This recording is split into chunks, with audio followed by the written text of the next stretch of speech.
Aurore Berger, bonjour. Bonjour. Merci d'accueillir les équipes de Radio Shalom Avec ici plaisir. au ministère de l'égalité entre les hommes et les femmes. Et de la lutte contre les discriminations. Et de la lutte contre les discriminations. C'est important parce que c'est justement de ça qu'on va beaucoup parler aujourd'hui. Mais j'aimerais vous poser une question d'actualité avant de commencer. Hier soir, à l'Assemblée nationale, les députés ont commencé de débattre d'une proposition de loi qui vient du Sénat et qui prévoit d'inscrire la sensibilisation à la lutte contre l'antisémitisme et le racisme parmi les missions de formation de l'établissement. Seulement le premier article de loi a pu être voté et un article qui n'a pas été voté par la France Insoumise, par LFI, qui souhaitait enlever le mot d'antisémitisme du titre de cette loi. Qu'est-ce que vous en pensez ?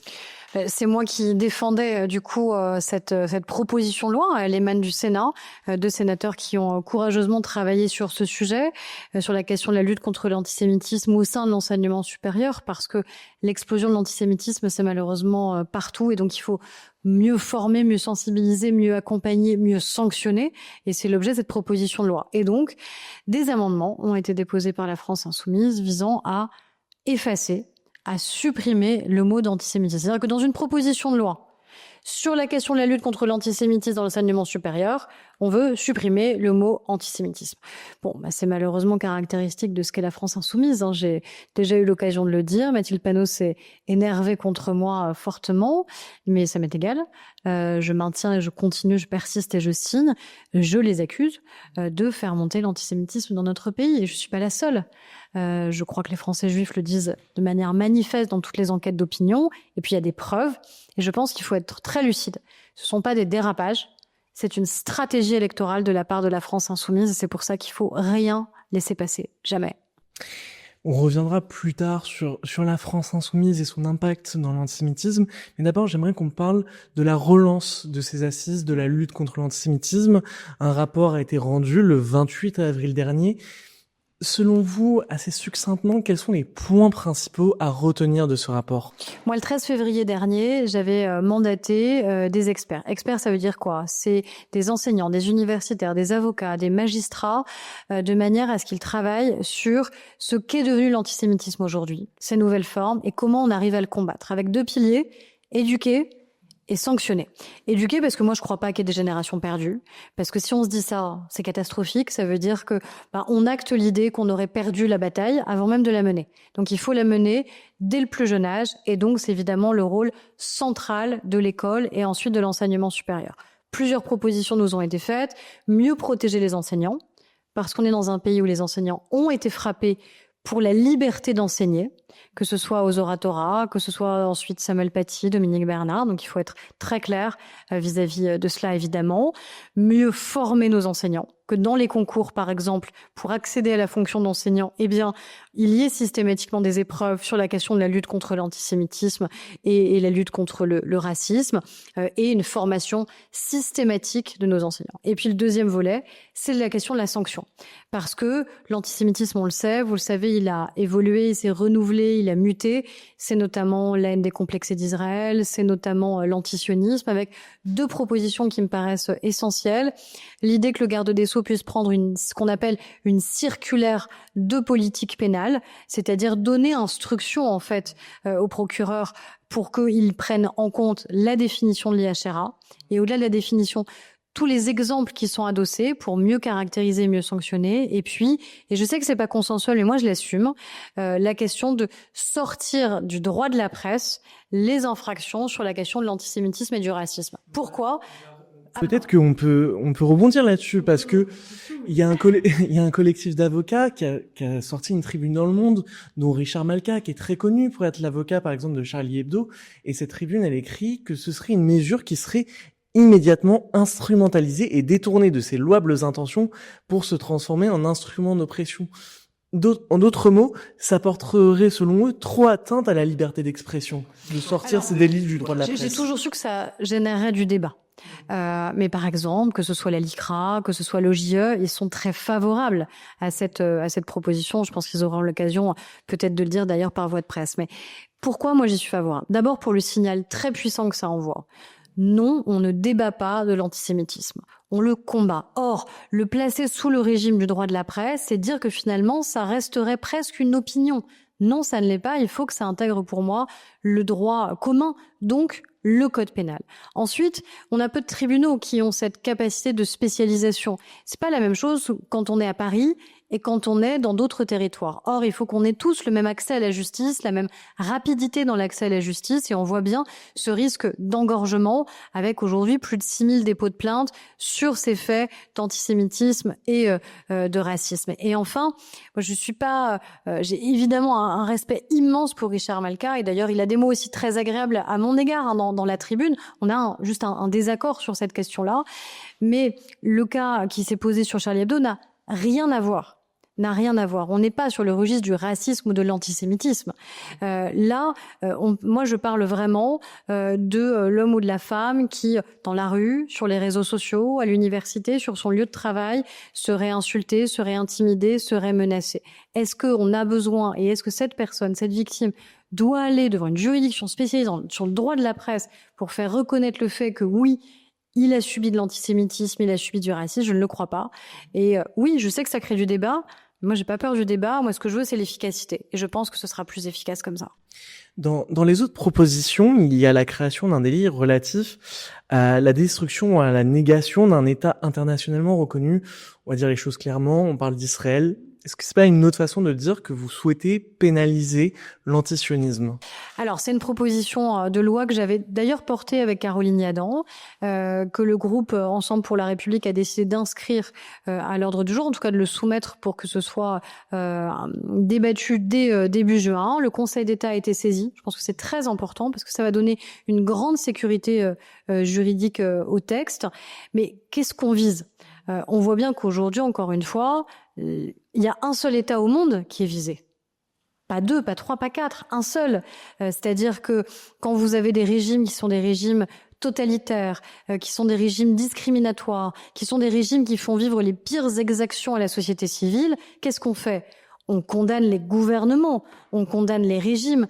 On n'appelle pas à la destruction d'un État. Personne n'appelle à la destruction de l'Afghanistan, de la Syrie, de Bachar el-Assad à l'époque. On appelait à la destitution. On appelait à un changement de gouvernement. On appelait à un changement de régime politique. Là, on voit qu'il y a un seul État au monde qui est concerné, qui est Israël. Et on voit bien que derrière cet appel à la destruction d'Israël, derrière ces banderoles, derrière ces slogans, c'est évidemment une nouvelle forme d'antisémitisme. Vous avez aussi parlé d'éducation, qui est l'autre grande jambe de votre plan. Est-ce que cela veut dire aussi qu'il faut changer les programmes scolaires pour qu'il y ait plus d'enseignement de ce qu'est l'antisémitisme dans nos écoles? Alors je pense que c'est déjà un enjeu de meilleure formation de nos enseignants parce que déjà, encore une fois, on n'est pas dans n'importe quel pays. On est un pays dans lequel des enseignants ont été pris pour cible. Et je veux rendre hommage à nos enseignants parce que je sais aussi qu'aujourd'hui, un certain nombre d'enseignants ont peur d'enseigner et se disent que enseigner la liberté d'expression, enseigner la laïcité, enseigner nos principes républicains, les transmettre, dire aussi que dans notre pays, on a le droit de critiquer les religions. On a le droit de caricaturer les religions, on a le droit de moquer les religions, on a le droit de blasphémer. Ben finalement, c'est se mettre en risque en tant qu'enseignant. En tout cas, beaucoup le vivent de cette manière-là. D'où toutes les propositions que je soutiens sur la question de leur protection. Et donc, il y a tout cet enjeu, comment on forme ? Comment on forme? Parce qu'on voit bien que un débat ou un enseignement sur la laïcité va dériver dans un cours parce que certains vont peut-être penser que c'est un enseignement qui est fait contre eux parce que c'est ce qu'ils lisent et ce qu'ils entendent sur les réseaux sociaux ou par certains partis politiques, parce qu'un enseignement d'histoire va dériver sur la question du conflit israélo-palestinien. Et donc comment on apprend des faits qui sont des éléments historiques et comment on tient une classe et comment on arrive à créer un débat serein, à permettre que la pensée soit éclairée, malgré, encore une fois, un contexte et des sources aujourd'hui d'informations, ou surtout des informations qui sont manifestes. Mais est-ce qu'il ne faut pas éduquer nos jeunes à ce qu'a été l'antisémitisme, surtout en France, où on a l'impression que c'est un peu du tout Shoah et que, à part ça, il n'a rien existé. C'est important d'enseigner la Shoah, mais l'histoire de l'antisémitisme en France, ça a aussi été l'affaire Dreyfus, ça a aussi été Saint-Louis, ça a aussi été l'Inquisition en Espagne. Est-ce que c'est pas des choses qu'il faut expliquer aux jeunes générations, que l'antisémitisme n'a pas été que la Shoah? En fait, il y a à la fois l'obligation absolue de ce devoir d'histoire, au-delà du devoir de mémoire et donc de transmission de ce qu'est notre histoire et notre histoire intime, c'est aussi la déportation, c'est aussi la Shoah, mais ça ne suffit pas. Ça ne suffit pas parce que historiquement, vous l'avez dit, ça ne se réduit pas à ça. Et ça ne suffit pas parce qu'on voit que même cette transmission-là, en fait, elle suffit pas à transmettre le combat de la lutte contre l'antisémitisme. Et donc oui, il y a une manière de les réactualiser. J'avais suivi des cours qui étaient délivrés auprès de collégiens et de lycéens par le Mémorial de la Shoah. Comment ils transmettaient ? Ils transmettaient justement sur la question du complotisme. Parce qu'aujourd'hui, c'est quoi le drame qui est devant nous ? Le fléau. C'est le fléau de l'incapacité à être informé, de l'incapacité à distinguer la falsification historique des faits, la vérité scientifique des faits. Et malheureusement, on voit que beaucoup de préjugés et de stéréotypes antisémites nourrissent ou sont nourris par le complotisme. Donc venir déconstruire ce qu'est le complotisme, c'est aussi une réponse à la lutte contre l'antisémitisme et c'est aussi un enjeu très actuel vis-à-vis des jeunes. Donc oui, il y a cette actualisation permanente qui doit être... Vous avez parlé tout à l'heure aussi de la difficulté de parler du conflit au Proche-Orient dans nos salles de classe. Est-ce que vous pensez qu'il faudrait aussi expliquer ce qu'a été l'histoire des Juifs dans cette région et peut-être même expliquer ce qu'est le concept de sionisme qui n'est pas forcément toujours bien compris ? En fait, ce qu'il faut, c'est les faits. Les faits. Encore une fois, là, il n'est pas question d'opinion, il n'est pas question de croyance. On ne demande pas à choisir, j'allais dire, un camp, parce qu'il y a cette injonction permanente aujourd'hui qui nous est faite. Comme si on pouvait pas et lutter contre l'antisémitisme et lutter contre le racisme, comme si on pouvait pas être horrifié des attentats du 7 octobre et dans le même temps alerté par la situation humanitaire à Gaza. Heureusement que notre humanité, à un moment, elle est pas à la découpe. Et certains veulent nous dire ça, veulent qu'on fasse ça. Et donc oui, il y a l'enseignement des faits. Et je crois que c'est par la science, et l'histoire, c'est une science. C'est une science sociale, mais c'est une science et qu'on combat, à mon avis, à la fois la désinformation de manière évidente, mais surtout qu'on garantit qu'à un moment, on ait des citoyens qui soient des citoyens plus éclairés. Vous avez parlé de choisir un camp, et surtout aujourd'hui, dans la lutte antiraciste, on a l'impression que, comme vous l'avez dit, on ne peut pas combattre aujourd'hui la haine anti-musulman et l'antisémitisme en même temps. On ne peut pas combattre l'antisémitisme et s'inquiéter de la cause des femmes. J'ai deux exemples qui viennent en tête. La marche du 8 mars où les femmes juives sont exclues, un rassemblement en hommage à Boubacar Sissé qui a été tué parce que musulman, où un député juif, Jérôme Guedj, a été exclu. Est-ce qu'aujourd'hui, les juifs sont exclus de la lutte antiraciste et de la lutte antidiscrimination ? En fait, moi, je suis profondément universaliste. Être universaliste, c'est quoi ? Ça veut dire que dans le même mouvement, on combat l'antisémitisme avec ses spécificités, ses caractéristiques propres, et qu'on combat le racisme et qu'on combat toutes les formes de haine. Et l'universalisme, c'est-à-dire qu'on hiérarchise pas. Ça veut dire qu'on trie pas. Et aujourd'hui, il y a ceux qui nous disent, en fait, vous n'avez pas le droit dans le même mouvement, de combattre ces différentes formes de haine.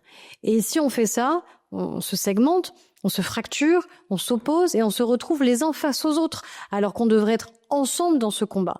Et la caricature insupportable, c'est ce qu'a vécu en effet Jérôme Guedj, c'est-à-dire qu'un député socialiste, mais un élu de la République, qui vient à une manifestation qui était une manifestation parce que dans notre pays, un homme a été assassiné dans une mosquée, Boubacar Sissé, et qu'on lui reproche presque d'être là parce qu'il serait juif. Et ça, c'est insupportable, en fait. Et je pense qu'il faut que tous les républicains de ce pays, encore une fois, soient scandalisés par ce fait. Et ce seul fait devrait suffire, encore une fois, et je le dis aussi à la gauche, à clarifier, à faire le ménage. C'est-à-dire qu'à un moment, on ne peut pas juste s'indigner par tweet interposé. Il faut que ça ait des conséquences et dire que ces faits-là, ces faits successifs, cette stratégie électorale mise en place par la France insoumise font qu'il est hors de question qu'ils puissent demain être des alliés à une élection.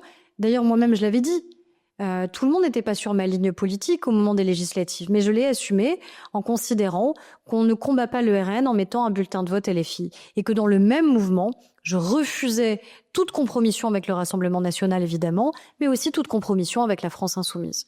Et ça veut dire qu'aujourd'hui, selon vous, il faut qu'il y ait un cordon sanitaire qui soit établi autour de la France insoumise, comme il a été établi dans les années 80, dans les années 90, autour du Front National. Et de la même manière qu'on ne tolérerait pas la moindre ambiguïté de la droite sur des possibilités d'alliance avec le Front National, Rassemblement national, je pense qu'il faut qu'on ait la même intransigeance vis-à-vis de la France insoumise. Enfin, il n'y a plus de doute qui est possible. Encore une fois, il y aurait un fait il y aurait une parole. Moi, je considère que ce serait déjà trop. Mais là, c'est pas un fait ou une parole. C'est tous les jours, c'est toutes les semaines. C'est ce que vous disiez encore, cette proposition de loi sur l'antisémitisme, où ils veulent effacer le mot antisémitisme. Enfin, qu'est-ce qu'il faut comme preuve supplémentaire? Donc moi, je dis aux partis politiques, aux communistes, aux écologistes, aux socialistes, dans moins d'un an, vous avez les élections municipales. Donc vous allez faire quoi pour les élections municipales? Vous allez vous allier? Ou est-ce que vous allez enfin... J'attends. Vous savez, moi, j'attends des preuves. J'attends des preuves. Et la preuve, c'est d'abord les élections municipales dans moins d'un an. Mais est-ce que vous considérez aujourd'hui que la gauche porte une vraie responsabilité dans cette montée de l'antisémitisme en n'ayant pas su rompre définitivement avec LFI, notamment au moment des législatives anticipées? Mais parce que moi, ça me désole. Et je pense qu'il y a beaucoup d'électeurs de gauche qui sont meurtris. Parce que l'histoire de la gauche, c'était aussi l'histoire du combat contre l'antisémitisme. Et donc voir aujourd'hui que ceux qui devraient être les héritiers de ce combat contre l'antisémitisme se compromettent en s'alliant avec ceux qui font monter l'antisémitisme dans notre pays, c'est insupportable. Et moi, je vois beaucoup d'électeurs de gauche, en effet, qui sont meurtris. Et c'est pour ça que je pense qu'il faut aucune compromission possible et aucune ambiguïté possible. Et que le seul fait, évidemment, de l'antisémitisme suffit à rompre tout accord électoral, ici, maintenant et définitivement. On parle beaucoup de la France insoumise, votre rapport pointe leur responsabilité, mais il pointe aussi la responsabilité de l'extrême droite, d'un antisémitisme qui n'a pas disparu. Pourtant, aujourd'hui, le Rassemblement national se présente comme le parti bouclier des Juifs et qui séduit beaucoup de nos compatriotes de confession juive. Qu'est-ce que vous leur répondez aujourd'hui à ces gens qui sont tentés par le Rassemblement national? Je pense qu'il y a une telle peur de la France insoumise qu'on en vient à penser que les ennemis d'hier pourraient être les boucliers de demain. Et je pense que c'est faux. Je pense que c'est faux parce qu'on en a des preuves. Alors si maintenant l'histoire n'intéresse plus, si elle ne suffit plus, mais prenons le présent. Le présent, c'est quoi? Au moment des élections législatives, pas de 2017, 2020, 2024, il y a quelques mois à peine, quels ont été les candidats investis par le Rassemblement national? Jordan Bardella a passé sa campagne à s'excuser des candidats qu'il avait lui-même investis. Pourquoi? Parce qu'il a investi ce qu'il avait sous la main. Et ce qu'il avait sous la main, c'était des gens pas très fréquentables. C'était des gens qui avaient tenu des propos antisémites, qui avaient fait des saluts nazis. C'était des gens qui avaient tenu des propos racistes, des propos homophobes. Donc ça, c'est l'actualité de ce qu'est le Rassemblement national. Et donc, il faut quand même l'avoir en tête. Et je pense que on peut pas prendre le risque, j'allais dire, de payer pour voir. Parce que le jour où ils sont au pouvoir, si demain ils y sont, est-ce qu'on vraiment on a envie de prendre le risque de savoir quelle politique ils mettraient en œuvre? Est-ce que vraiment on a envie de se dire qu'on veut leur faire confiance? C'est des images fortes aussi, parce que c'est des députés qui portent très souvent le ruban jaune des otages. C'est Jordan Bardella, Marion Maréchal, à Yad Vashem, accueillis par le gouvernement israélien. Et c'est des choses qui ont marqué un tournant. Chez certains qui se sont dit, Mais aller à Yad Vashem, ça suffit pas à laver tous ses péchés, hein. Non, mais c'est un peu facile quand même. C'est un peu facile. Donc, il suffirait, en fait, d'un déplacement en Israël.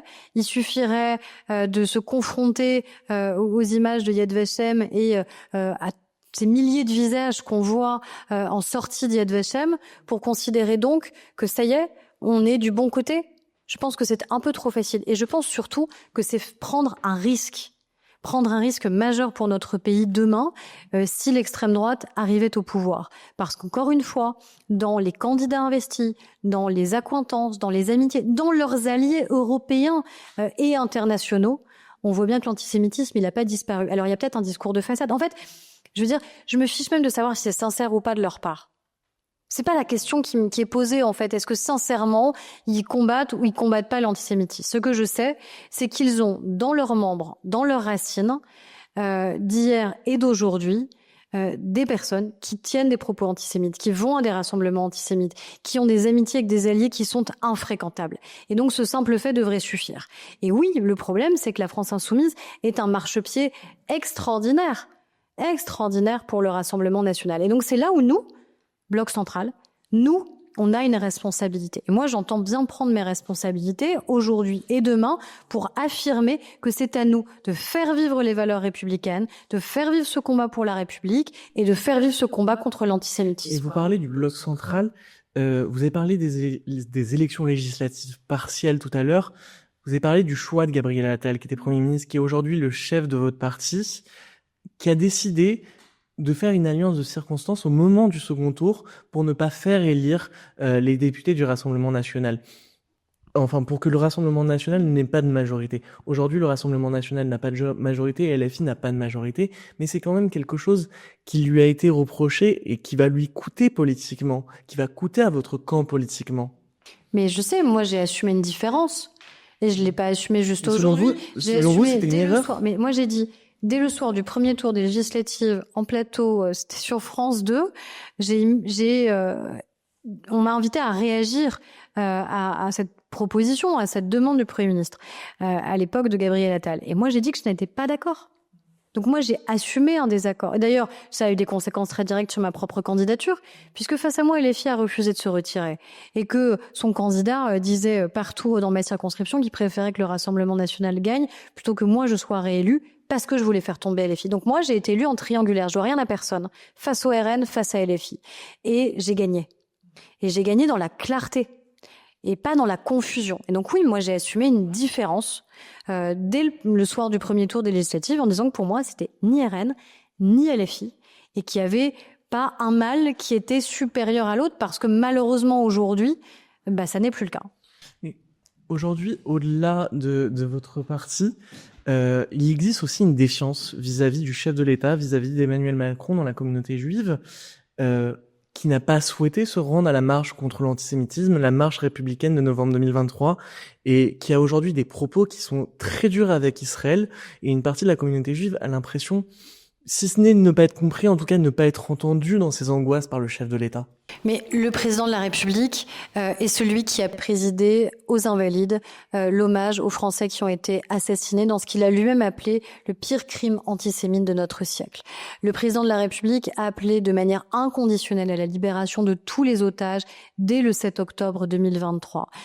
Il a réaffirmé notre engagement contre l'antisémitisme, j'en suis une des preuves aussi, le fait qu'il ait choisi que je sois nommée puis renommée dans cette mission pour garantir justement que on n'ait jamais la main qui tremble sur la question de la lutte contre l'antisémitisme, le président exigeant ici une circulaire du ministre de la Justice, là l'engagement du ministre de l'Intérieur, là celui de l'Éducation nationale. Donc moi j'ai aucun doute sur l'engagement personnel et politique du président de la République à combattre l'antisémitisme. Mais quand même, il y a ces mots, on a parlé de barbarie pour Israël. Quand on voit le mal que fait l'antisionisme aujourd'hui en France, il y a aussi cette idée de reconnaître peut-être dès juin un État palestinien. Il y a beaucoup qui disent aujourd'hui, oui, mais ce serait donner un prix et faire piller le terrorisme. Moi, je crois qu'il faut distinguer les choses. Il y a deux choses différentes. Il y a notre attachement à l'État d'Israël comme État légitime, démocratique, allié de la France. Et il y a des inquiétudes et des doutes sur la politique qui peut être menée par le gouvernement actuel. Et on le voit bien notamment dans les toutes dernières et récentes déclarations qui, je crois, ont alerté et inquiété l'opinion publique et qui ont sans doute aussi des répercussions, malheureusement, du fait de cette essentialisation qui se joue, où on rend responsables les Français juifs de la politique menée par le gouvernement israélien. Mais il faut distinguer les deux. On a le droit de critiquer un gouvernement. On a le droit de critiquer sa politique. Et d'ailleurs, ceux qui le font le plus, c'est qui ?